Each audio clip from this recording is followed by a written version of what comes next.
எல்லாருக்கும் வணக்கங்க. இப்போ தான் ஒரு லாஸ்ட்டு தேர்ஸ்டே தான் வந்து அகமதாபாத்தில் வந்து ஒரு பெரிய ஏர் கிராஷ் நடந்தது. இந்த பிஜே மெடிக்கல் காலேஜில் போய் அதை மோதி நிறைய பேர் இறந்துட்டாங்க. இப்போ என்ன ஆயிருக்குன்னா ரீசெண்டாக இன்றைக்கி வந்து என்னென்னா அது அகமதாபாத்லேருந்து திரும்பி வந்து லண்டன் போகிற ஃப்ளைட் வந்து சடனாக கேன்சல் ஆகிருக்கு. கேட்விக் அப்படிங்கிற வந்து ஏர்போர்ட்டுக்கு போக வேண்டிய ஃப்ளைட்டு லண்டனில். இதோட வந்து நம்பர் வந்து என்னென்னா AI159 அப்படின்னு.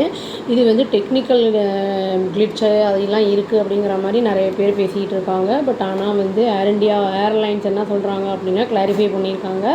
அதெல்லாம் ஒன்றும் கிடையாது, அந்த மாதிரிலாம் ஒன்றும் இல்லை, இங்கே வந்து அன்அவைலபிளாக இருக்குது ஏர்க்ராஃப்ட், அதனால தான் அப்படின்னு சொல்லியிருக்காங்க. அப்புறம் வந்து அதுவும் இல்லாமல் அடிஷ்னலாக ப்ரிகாஷனரி மெஷர் எடுக்கிறதுக்காக வந்து செக் பண்ணுறதுக்காகவும் வந்து இந்த இதை வந்து அவங்க எடுத்திருக்காங்க, இந்த ஸ்டாண்டை அப்படிங்கிறதையும் வந்து அவங்க சொல்லியிருக்காங்க. என்ன சொல்கிறாங்கன்னா, நாங்கள் ரொம்ப வருந்துகிறோம், அதான் இன்கன்வீனியன்ஸாக இருக்கிறதுக்கு பேசஞ்சர்ஸ்க்கு அவங்களுக்கு வந்து எல்லா ஆல்டர்னேட்டிவ் அரேஞ்ச்மெண்ட்ஸும் நாங்கள் வந்து அவங்களுக்கு பண்ணித்தரோம், நாங்கள் அவங்க டெஸ்டினேஷன் போய் அடையிறதுக்கு எல்லாமே நாங்கள் செஞ்சு தந்துடுறோம் அப்படின்னு வந்து சொல்கிறாங்க. அதுவும் இல்லாமல் வந்து சில பேருக்கு வந்து என்ன பண்ணியிருக்காங்கன்னா அக்காமடேஷனும் நாங்கள் வந்து ப்ரொவைட் பண்ணுறோம், நாங்கள் ஹோட்டல்ஸு அப்படின்னு வந்து சொல்லியிருக்காங்க. சப்போஸ் யாருக்காவது வேண்டாம் நம்ம வந்து கேன்சல் பண்ணிவிடுங்க அப்படின்னு சொன்னால் அதற்கான வந்து டிக்கெட்டையும் கேன்சல் பண்ணிவிட்டு அந்த பணத்தையும் ரீஃபண்ட் பண்ணிடுறோம் நாங்கள் அப்படின்னு வந்து சொல்கிறாங்க. இல்லாட்டி வந்து சப்போஸ் அதை கேன்சல் பண்ணிவிட்டு அடுத்த நாளைக்கு வேணும்னா அந்த பணத்தையே வச்சு அடுத்த நாளைக்கு வேணும்னா புக் பண்ணிக்கலாம், அதையும் அவங்க சொல்லியிருக்காங்க. இவ்வளோ ஆப்ஷன்ஸ் அவங்க கொடுத்துருக்காங்க. அதே மாதிரி வந்து ஃப்ளைட்டு AI170 அப்படிங்கிறது வந்து அதாவது லண்டன் கேட்விக்லேருந்து அம்ரித்சர் வரது வந்து சடனாக கேன்சல் ஆகிருக்கு அப்படிங்கிற நியூஸும் வந்திருக்கு. அதாவது இன்றைக்கி வந்து கிளம்ப வேண்டிய ஃப்ளைட் வந்து 3 o'clock சர்தார் வல்லபாய் பட்டேல் இன்டர்நேஷ்னல் ஏர்போர்ட்லேருந்து, அதாவது குஜராத்தில் அகமதாபாத்லேருந்து லண்டனுக்கு போக வேண்டியது அது கேன்சல் ஆகிருக்கு.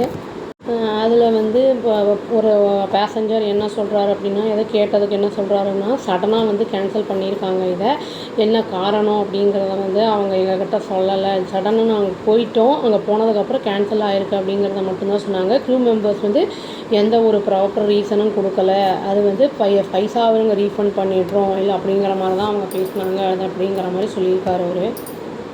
ஜூன் 12 வந்து எல்லாருக்குமே தெரியும், இந்த ஏர் கிராஷ் ஆனதில் வந்து 242 பேர் போயிருக்காங்க. மொத்தமாக 241 பேர் இறந்துட்டாங்க, ஒருத்தர் தான் தப்பிச்சார். இதில் வந்து ஆன் கிரவுண்டில் வந்து யாருமே வந்து போர்டில் ஃப்ளைட்டில் ஏறாதவங்களாம் கூட நிறைய பேர் வந்து இறந்துருக்காங்க, பாதிப்புகள் நிறையவே இருந்திருக்கு. இந்த ஃப்ளைட்டு வந்து பழைய ஃப்ளைட்டோட பேரை வந்து இதுக்கு ரீநேம் வச்சுருக்காங்க, AI171 அப்படின்னு. இந்த மாதிரி ஆகிறதுக்கான காரணங்கள் என்ன ஏது அப்படின்னு தெரிஞ்சால் மட்டுமே நம்ம வந்து பேசஞ்சர்ஸ் எல்லாம் சேஃப்டியாக வந்து ஏரில் வந்து நல்லா சீக்கிரமாக நம்ம வந்து போய் ஜேர்னியை வந்து நம்ம போக வேண்டிய டெஸ்டினேஷன் போய் அடைய முடியும். அதுக்கெல்லாம் வந்து என்ன பண்ணுவாங்க, எப்படி பண்ண போகிறாங்கலாம் பார்த்தா தான் தெரியும். அவ்வளோதாங்க. Thank you. Please do like, share and subscribe our channel and click the all option and tap the bell icon. Thank you.